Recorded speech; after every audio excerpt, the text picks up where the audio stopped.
So I want to introduce Vimal. Vimal Gungadin is the founder and CEO of GevMe, a fast-growing omni-channel event platform. At GevMe, he drives the product vision and strategy. And GevMe today powers thousands of organizations running hundreds of thousands of events yearly in various formats to better connect people. He also sits on the board of directors and trustees at PCMA. So if we can go ahead and start that video, please. Thank you, Lisa, and the whole Northwest Event Show team for having me on. Unfortunately, I'm not able to be there in person, but I've been excited to see the build up to the whole show. I hope you're all having a good time. I'm joining you all the way from Singapore, 8,000 miles away. So I'd like to talk to you today about sustainability in events and give you some very practical tips and tools that you can put into place for your own events. I don't think there's any need to make a case as to why climate change is a pressing issue where we all need to do our part to protect the planet. But consider this statistic here. In order to preserve a livable climate on the planet, every person on average per year should be emitting only 2.1 tons of carbon equivalent by 2030. Now that's a big goal here, considering that in many developed countries, the average person emits 5 to 10 tons per year.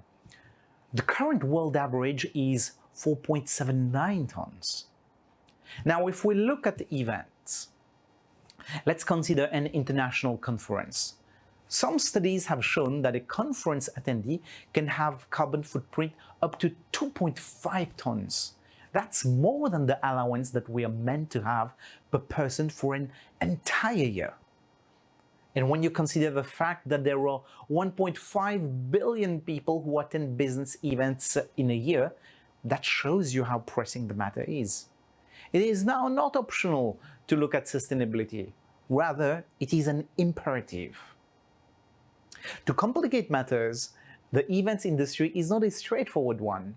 Some rightly call it a meta-industry rather than an industry by itself, because there are just so many dependencies on other sectors. If we take a look at the stakeholders, there are organizers, venues, and service providers. Then there are companies that exhibit visitors and destinations where the events happen. And by far, the more complex is the essential service providers required to run an event successfully. You have the stand builders, AV lighting, staging, event tech providers, food caterers, the hotels, the airlines, ground transport, and just so many others without whom an event won't be possible. Now, let's take a step back and look at the biggest factors that cause carbon emissions from events. The data that you see here is actually based on a study from Unimev analyzing events happening in France. And it analyzed international exhibitions, national exhibitions, international congresses, national congresses, and corporate events. But as you can see, for almost all types of events, travel and accommodation is by far the largest factor responsible for carbon emissions. In fact, when you look down the list, production and waste, food, freight and logistics, and energy are next in line. The thing with travel and accommodation is that in most business events, this is out of the control of an organizer. An event organizer does not necessarily control how people travel to the event or where they choose to stay. Whereas for the other factors, a planner is very much in control. And fortunately, for many of these factors, there are today already really good best practices already published out there that you can follow and be diligent with, and you will get the results. Take food and food waste, for example. There are many things that you can do. You can set a zero food waste goal. And one way to do that is to cater for 10 to 15% less than the number of guests actually attending. Avoid use of disposables. Provide designated food waste bin so as to make it easier to compost or recycle. Work with your caterer to source for ingredients locally as much as possible.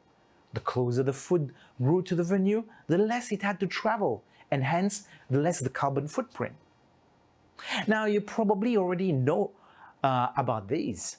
I'd like to focus this presentation on production and waste, since this is the biggest area right after travel and accommodation.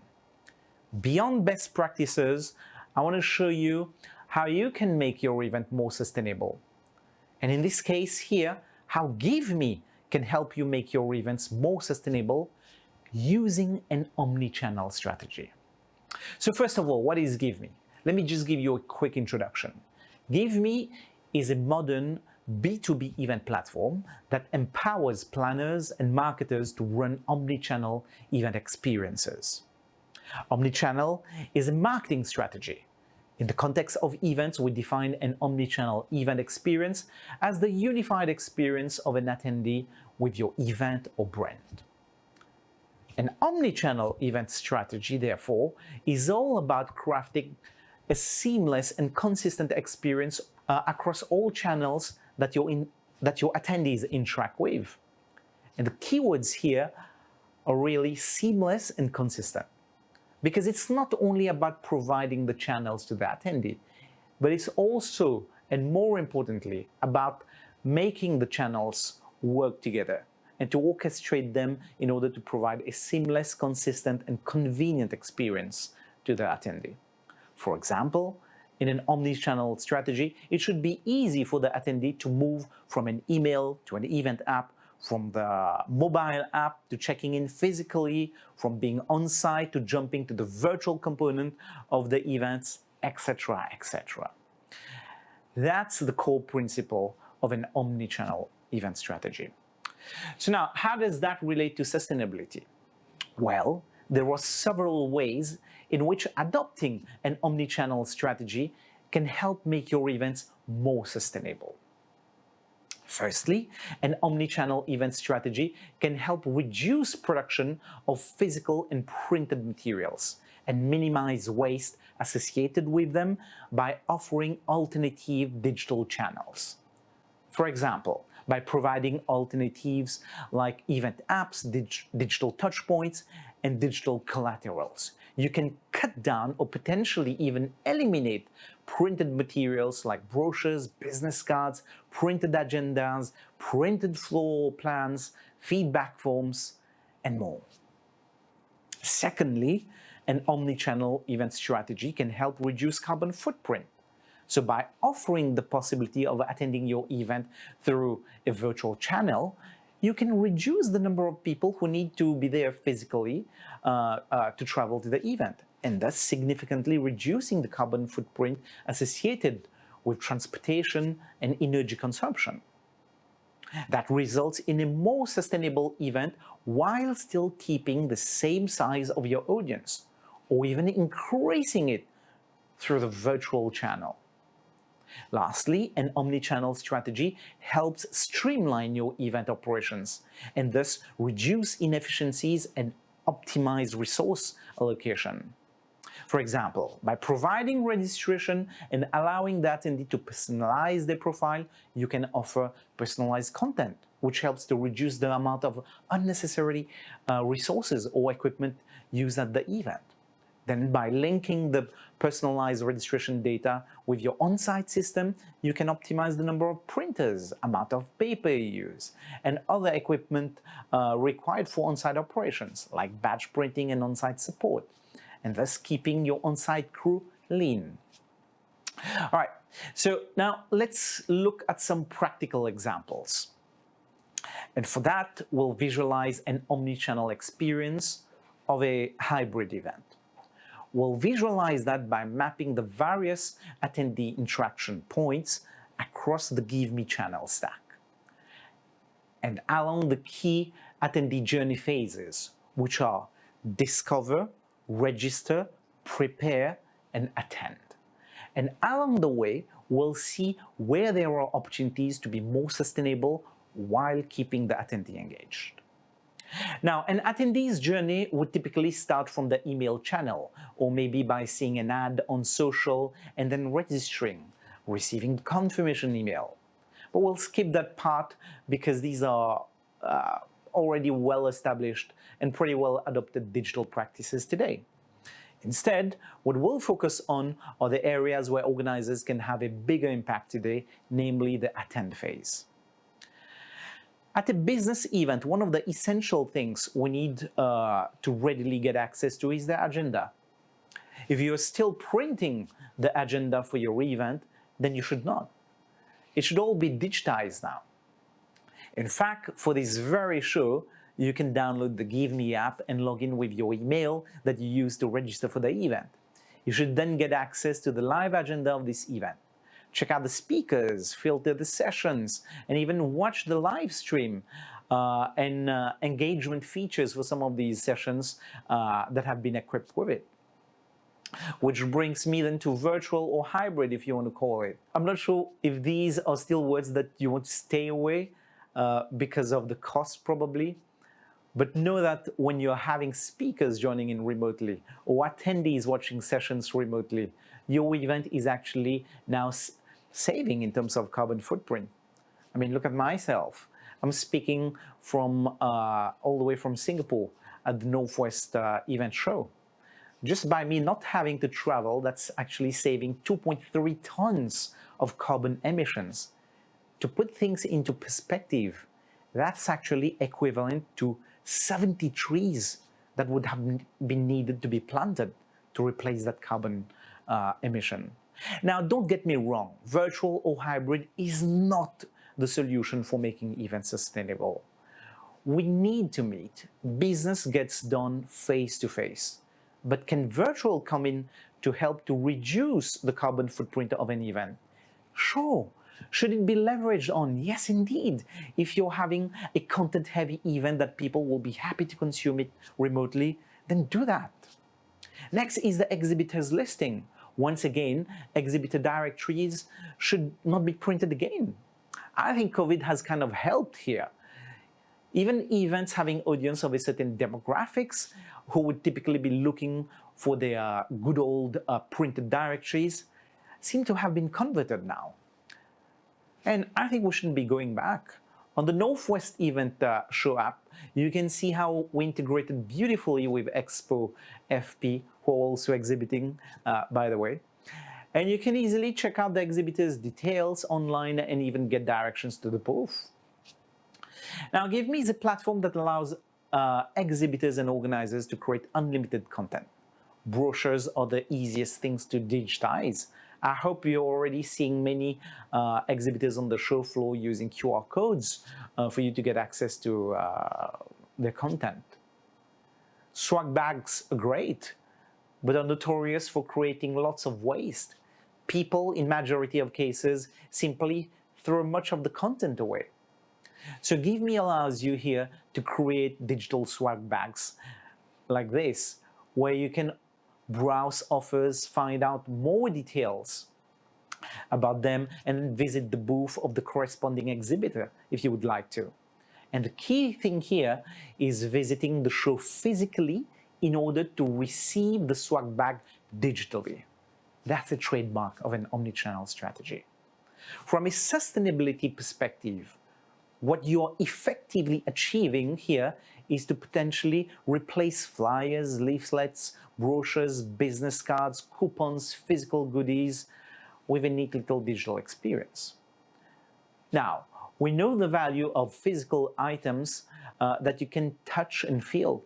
So we are not advocating for a total elimination of physical gifts, but instead of having a bag full of items out of which most will be discarded and wasted, you can split it and reduce the physical items and be more thoughtful and selective about what you could include in the physical swag bag if you still want to have one.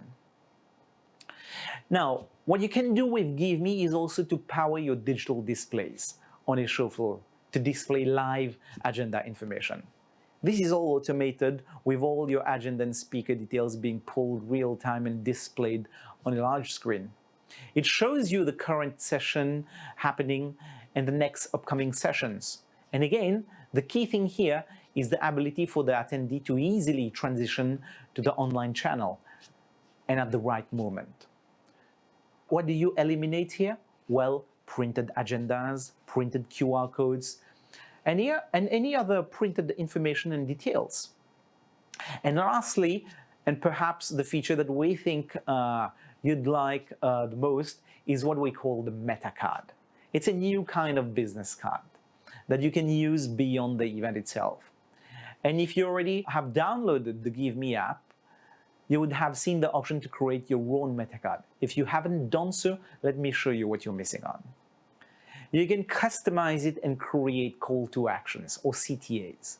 And your CTAs can be your phone number that's made available at one click, or WhatsApp. We support quite a fair bit that we think you'll enjoy. Your CTAs are not static. You can keep on updating them in time. Your contacts automatically see your updated profile. Here are a few examples of those of our colleagues with different backgrounds and CTAs, all personalized. We've decided to settle on QR code as the primary way to share your business card. Your business card is now simply a QR code available one tap away. Anybody can scan it using a regular phone camera. There's no need for any other external app. Now, give it a try. Scan my business card. And once you scan, you can view the business card loaded on a web page. You can download the contact details in vCard format to your phone address book. Again, give it a try, scan my card, and you know what? Let's connect. And more than a digital business card, the Meta Card can also act as a digital badge at events. No more printing of badges. If that works for your audience, we have ensured to integrate the Meta Card with on-site registration offerings. Like for this show in here, we have it integrated with Validar. Perhaps the slickest benefit of it all is that with Meta Cards, there's no need to print business cards in your organization anymore. Did you know that every time you use a paper business card, that is 2 grams of carbon emission equivalent? Now that sounds small, but let's look at it at a global level. Globally, 100 billion business cards are produced yearly, equivalent to the potential loss of 6 million trees. And what's worse is that after you receive a paper name card, what do you do with it? You probably keep it for a while, but then you throw it away. In fact, with over 90% of business cards being thrown away, the majority go to landfills and are not recycled. So I think we can start small here. And that's what we think exhibitors of the future will be doing for digital activation. In this case, if you have the GiveMe app, simply scan the QR code, you'll get access to an online spin the wheel game, spin it and stand a chance to win $30 Amazon voucher. And you can redeem it at our booth. Our lovely colleagues Kirat and Yushin are there to help you. Thanks a lot for having me. And, over to you, Lisa. So I do want to invite Kirat up here. Sorry, I have to put the glasses on, not getting any younger. So Kirat, she drives revenue-generating initiatives at GiveMe and has a passion for driving change towards more sustainable and environmental-friendly events. She's been working towards evangelizing such experiences. And as the host of the podcast series Event Exchange, which focuses on conversations with leaders in the events industry, she's able to combine her passion for innovations that are transforming the events industry with an avenue to share insights and ideas with event professionals. So Kirat, thank you. Come on up here and have a seat. Thank you so much, Lisa, for that. Just quickly settle Okay. in here. All Thanks right. everyone for being here. It's pretty cool to see. I think everything that's happening at Northwest, and I'm glad that you guys are here. Yeah, so, in that conversation about sustainability, what does sustainability in events really mean to you? Yeah, and I think that's a great question to start because we just saw that presentation and we kind of went through what it means to GiveMe as a brand. But to me personally, sustainability is really the actions that an event planner or an event organizer can control. And that could mean, everything that's kind of creating an impact to the economic, but also the environmental, more importantly, actually the environmental aspect of things. And these are things that, you can as event planners control. And how can we kind of create more sustainable experiences going forward? Nice. So how do you think event professionals can, best reduce the carbon footprint that their events are leaving? Because as we all know, events actually leave a horrible carbon footprint. So how do you think that they can best reduce that? Another great one. So I think I'll just take the example of Northwest Event Show, right? And over here itself, we are seeing certain things that are being done differently as compared to traditional events like we used to know. Like all in-person events generate a lot of waste, right? So first things first is reduce the waste. Some of the ways that Vimal was just sharing about, switch to digital wherever you can, because it then reduces paper waste and other kinds of waste. Food waste is another big one. But specifically talking about Northwest Event Show and just starting with the venue we're at, right? This is supposed to be a sustainable venue wherein, the way that it is built as well. And I was doing a little bit, I was checking it out before I was flying over to Seattle, and I was really impressed by it because it really starts from which venue you select for your events. And that's something that, at the end of it, ties to that whole planning exercise when you're going ahead, deciding where you want to do the event. Do you want attendees to fly in all the way, or do you want to keep a virtual component and all of that? So it kind of goes back, but then more importantly, it's about mindset shift, right? We're seeing a lot of the folks who are starting to think about it, and I love it here being in Seattle. I'm seeing everyone use the BYO policy. Everyone's carrying their own bottles, refillable bottles, that instead of using single-use plastic and whatnot. So those things are great, but those really come with a mind change shift, wherein you can actually create an impact just by not using that one extra plastic cup at an event, or using single-use plastic plates and whatnot. So these are some of the things that as event planners, you're in a position to kind of create an impact to it, and that's where I think that's where you can actually get started with it. Yeah. Yeah, and you all may have noticed, this building's brand new, right? It's beautiful. Yeah. This is, I think, my fourth time in it since September. And if you walk around and pay attention, they've built in a lot of things, right, to help with that sustainability. There's the refillable water bottle coolers, right, so that people can bring their own, refill those. We can reduce that plastic waste. And there's just a lot of things that the building itself has done. So I think a lot of times looking at the venue also can really make an impact as well. Yeah. What challenges do you think event professionals face when they're implementing sustainability policies? Yeah, and I think that's a very practical question. A lot of it was addressed by Vimal, wherein, why sustainability is kind of the first thing that a lot of planners would ask, because it's got that cost factor associated with it. So maybe to kind of switch to different kinds of new sustainable practices, you may incur an initial cost. But let's face it, you're going to do it for the greater good. You're going to do it for the environment, so to say. So that's one part of it, which is cost. And I think I hear a lot of planners kind of struggle with it a little bit. But then again, let's look at it in the other way. With reducing the amount of stuff that you are having at the event, so logistical stuff, right? Like the kind of banners you're printing and all of that, you can actually reduce the costs by switching to digital, not having to print a lot of brochures and things like that. So that's kind of cost saving. So it's really making a switch to more cost-effective methods that allow you to be sustainable. But I mean, apart from that, you've got different ones wherein, like, a broader question would be lack of awareness and education. That's where GiveMe is really, really focused on kind of educating event planners. We actually finished our launch yesterday, which was more around our quarterly product launch. It's called Connect. We actually focused only on our journey towards sustainability, and as event planners, what you should and shouldn't do. And I'm happy to kind of share some resources with the folks here who are interested to learn more on best practices and kind of seeing what you can do better or what you can do differently in order to be more sustainable. So that's kind of where the education and that mindset change again comes into play. The other one would obviously be, are these solutions even available to you? So then that's another conversation that you have, and it really depends where you're running the event, right?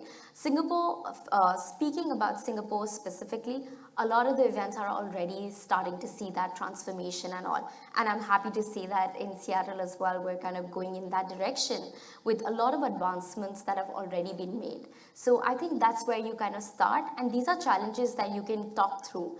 There are sustainability consultants that you can reach out to, but also kind of switching to the technology aspect of it is something that should kind of help you get started on that journey. All right, very good. Can you share any success stories or case studies of events that, that you've successfully implemented in terms of sustainability? Yep, and I think for us, there's been quite a few events that are currently using the mobile app, for example. But let me give you a broader kind of sustainability example. So there was one of them that I'd like to kind of just talk about is Salesforce Dreamforce, right? The annual technology conference that Salesforce does. So I think from until 2019 onwards, that's when they had already kickstarted these sustainability initiatives. And it's interesting to see that 94% of the waste that was generated at that conference was actually either recycled or composted. So those are some of the case studies where we can go back and learn from and obviously see how we can create better experiences for our attendees. Yeah. Yeah, and then I think, it's hard enough as an event planner to adopt these practices, right? Yeah. So how do we get our attendees to adopt these same practices that we're trying to promote or implement? I think I'll cover that in two parts. First would be food waste and the waste that's generated.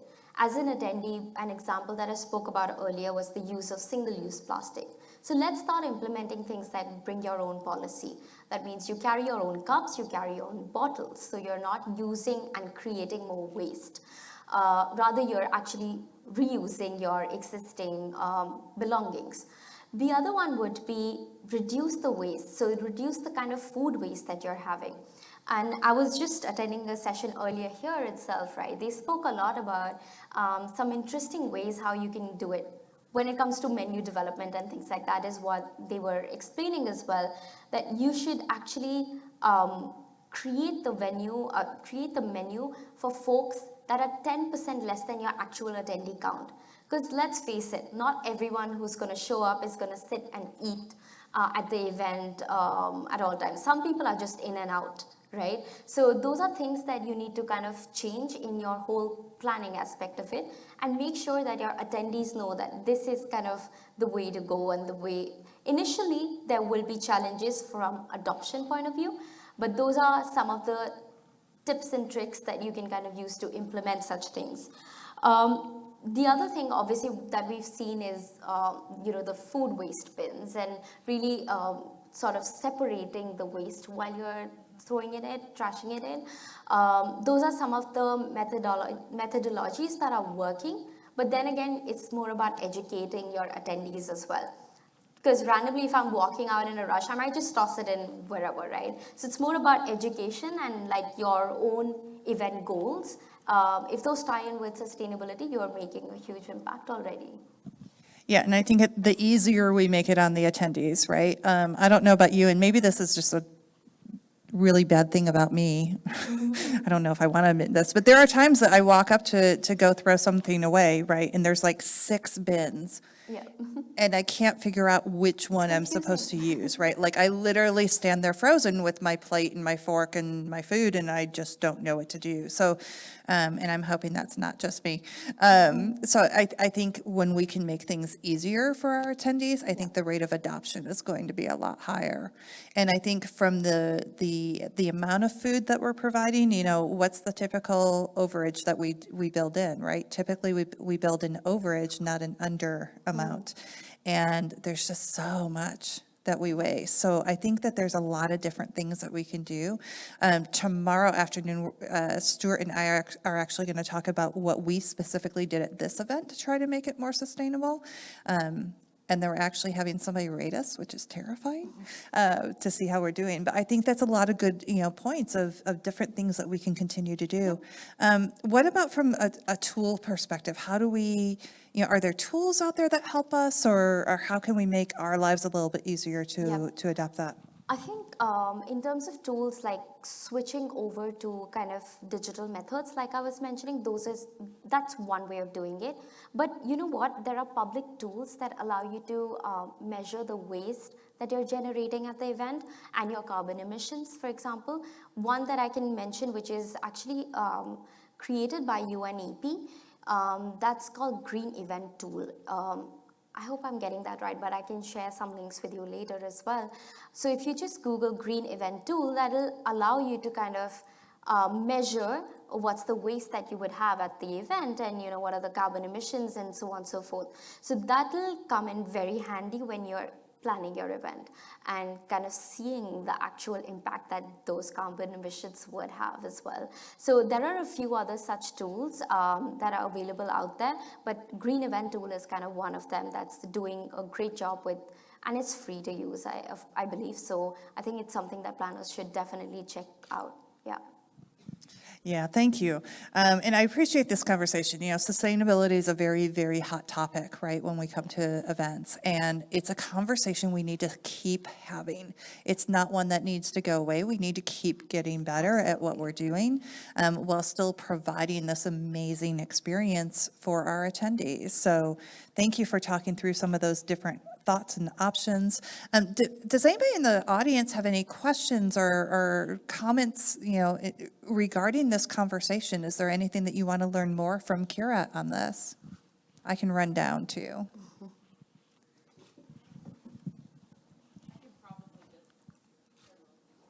Oh, we're recording, so sorry, but I walked too close to that. Thank you so much. I am curious, I'm in sustainable marketing education myself, and on the event side, are there certain industries that are adopting this more readily than others? Anything that you can share beyond the case study that you shared from Salesforce? Yep. So I think there's a whole lot of stuff that's happening on the sustainability front. And just to kind of set this straight before I comment further, I'm not a sustainability expert. I'm just an advocate. So I love hearing about these things and the impact that it has. But in terms of industries, there are definitely a lot of industries that are taking this up, and we're seeing that happening in the technology industry as well. And you would see, everyone's corporate social responsibility message actually has a big segment which is now focused on sustainability. I also wanted to kind of just share a little bit about this concept of an overshoot day. You should probably, I don't know if you know about it. It's basically, by which date this year we would have consumed all the resources that Earth can actually replenish, right?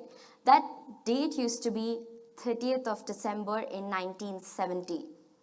This year, it's July 30th or something like that, which is like basically by mid of this year, you would have already consumed the resources that could be replenished. So I think a lot of the folks are seeing the impact that it's having. So a lot of the industries are quickly jumping in on. Events industry, I will kind of speak on behalf of very straightforward review, but like a lot of the folks are still getting on that bandwagon, which is why like at GiveMe, we love to talk about these things and we love to educate other planners, and sustainability experts are something that we work closely with to kind of advise further on. Yeah, I hope that answers it. Okay, yeah. Any other questions? Yeah.